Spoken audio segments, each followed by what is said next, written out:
In the name of Christ who calls us. Amen. Amen.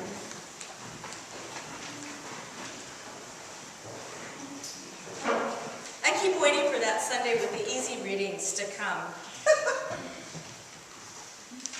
We start out with this heartbreaking story of Job and descend into another heartbreaking psalm. Those of you who have attended our Monday, Thursday service will recognize that beautifully sung piece that we sing every year as we strip the altar bare and remember of the suffering of Christ.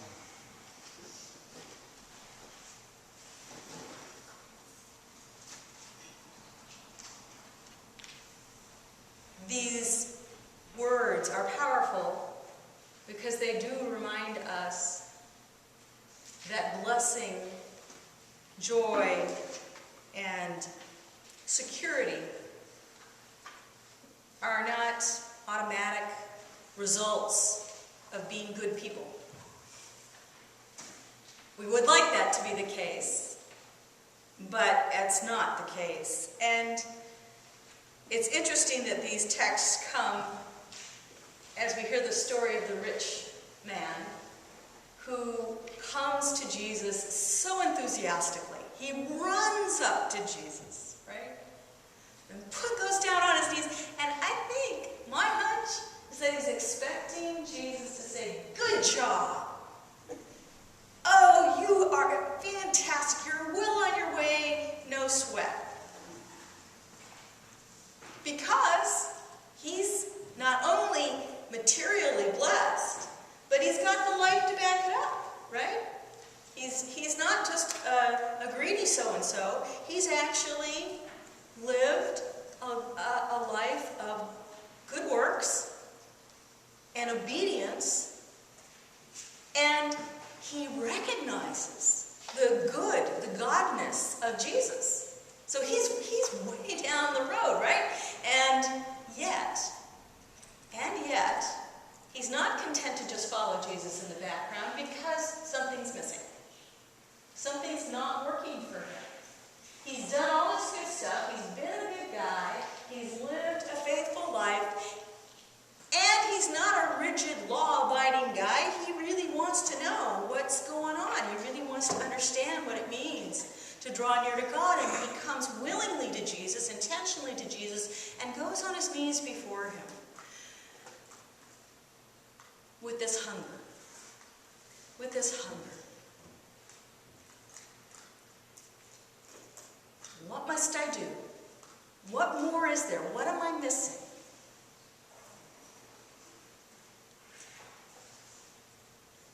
And when Jesus says, well, it's obvious, you've been taught since you were young, right? He says, yeah, but I've done all that.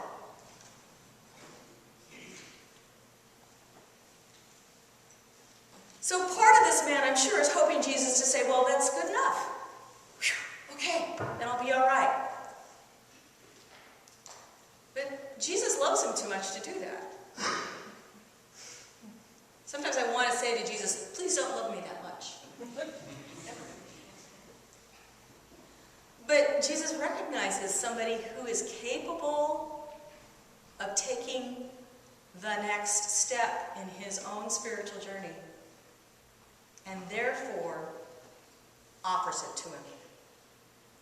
You asked. You asked. This is what's next for you.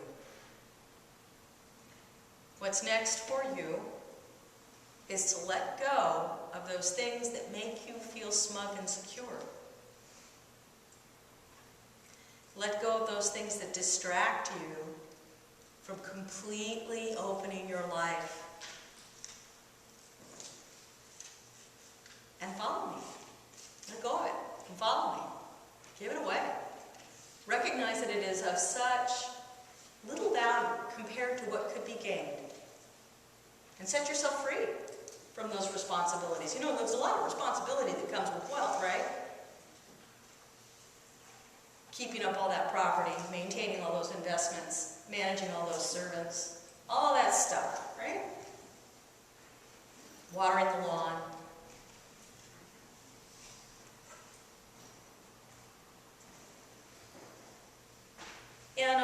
course, the guy is heartbroken. He goes away grieving, it says. I so wonder what happens next. I really want to know what happens next in this man's life, but all we know for the moment is that he was overwhelmed and he went away.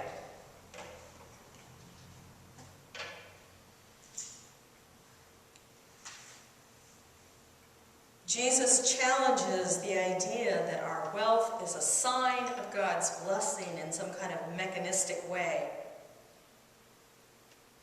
But I want to also invite you not to assume that having possessions in a mechanistic way is therefore a barrier between any human being and God. Jesus' invitation was very specific to this person who came and said, "What's the next step for me?" So instead of panicking, which is what I tend to do when I read this text, what about starting with the fact that Jesus looks at you with love when you ask the honest question? When you ask the honest question and you say to Jesus, "What is next for me? How might I deepen this relationship with you because you are good? And I know being close to you, as close to you as I can be, is where life really is. And I know I'm not all the way there. And I know there's this part of me that isn't whole. There's some place in me where there is unease and a lack of peace, and a lack of vision, or a lack of healing. Whatever it is you experience as lack, bring that lack and say, and trust that the look you will receive and the answer you receive will come directly from love.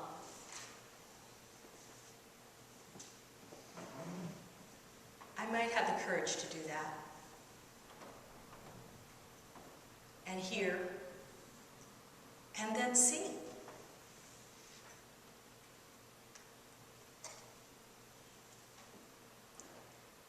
How can we imagine allowing ourselves to be transformed by grace?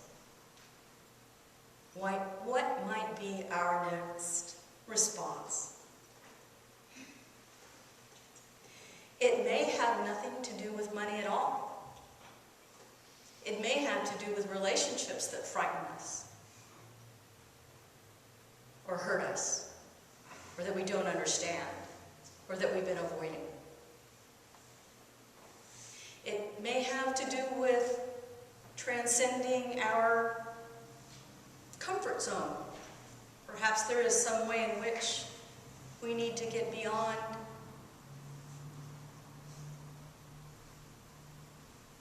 our four walls and be connected more with our brothers and sisters in the world, more aware of suffering beyond our lives, more engaged in changing things or responding to suffering. And it may be an invitation to detach from some of the stuff or some of the activity. The practice of giving, of tithing, of being generous is truly liberating. Truly liberating. I'm pretty darn sure that all of us could walk more closely with Jesus by opening our hearts to being more generous. I know I could. And I know whenever I do make that decision, that it is a huge blessing. You know, Jesus says that bit at the end, which is kind of confusing to Peter. He says, I'm glad you gave up that, whatever you gave up, because in this lifetime, you're going to get it all back and then some. He doesn't mean it literally. But he's saying, whenever we open ourselves up and detach from our stuff for the purpose of coming more closely to Christ and responding to one another with compassion, we benefit enormously. Enormously. It's good for us. This is where our real happiness comes from. This is where our real happiness.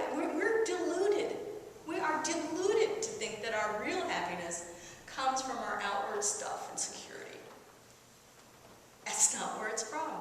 The rich young man got that figured out. He knew he wasn't there. He knew he wasn't happy. He knew it, but he couldn't live with the invitation that Jesus gave him at that moment.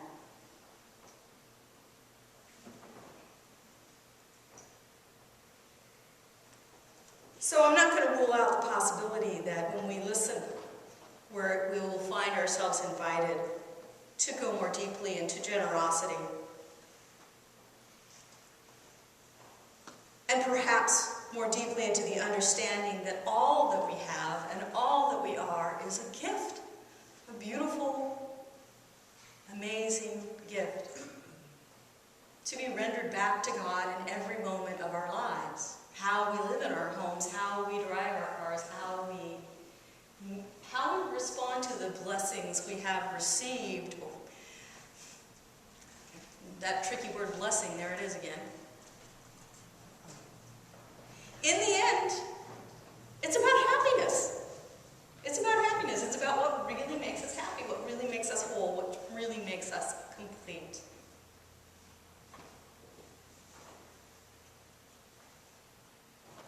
Jesus suggests a more radical contentment than that which we find in conventional, self-satisfied living.